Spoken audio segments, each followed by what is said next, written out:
wear, whether that be jeans, whether that be, a blouse, whatever. And then, slowly but surely, he started to get into, okay, you can only wear sweats. Okay, you have to knock any and every single time you come out of this room.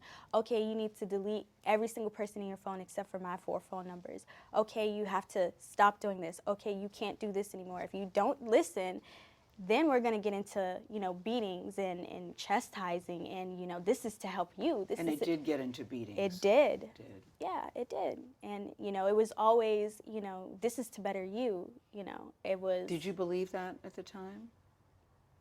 No, because I had never, come from an abusive household or anything like that. And so even, still to this day, I'm shocked that I would allow a man to put his hands on me because, it's just not something that I had, grown up experiencing.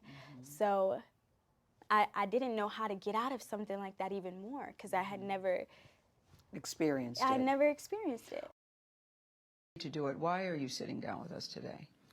I'm very tired of all of the lies. I've been hearing things and and seeing things on the blogs, and I'm just tired. What are the lies that you're hearing that disturb you most? Oh my God, all of them. Got little girls trapped in the basement. We're sharing more of our exclusive conversation with R. Kelly survivor Azriel Clary. When we first spoke with her in 2019, she was just 21 years old and had lived with R. Kelly for almost 5 years. Later on, she told us she realized the relationship was abusive. She testified against Kelly during his federal racketeering and sex trafficking trial here in New York. He was found guilty on all charges and now faces life in prison.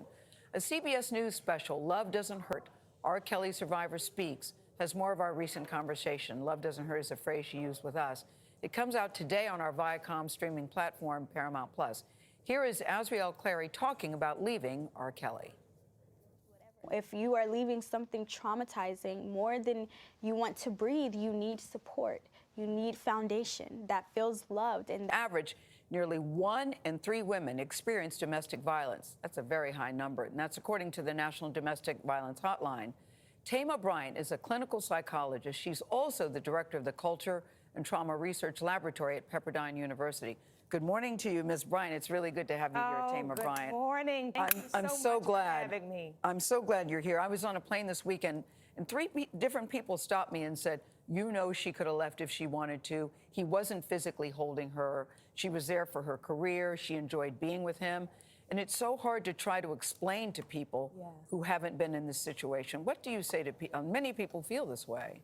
And first, let me say this is why it's so important you're doing this segment, because of the victim blaming that is so pervasive in society. People say, why didn't you say anything? And then when people speak up, they find reasons about why you did it wrong and why you should have done it differently.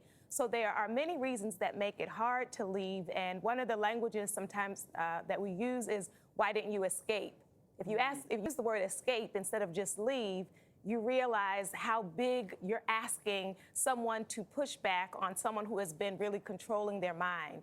So one of the big factors is fear, and we know that you increase the risk for death when you try to leave.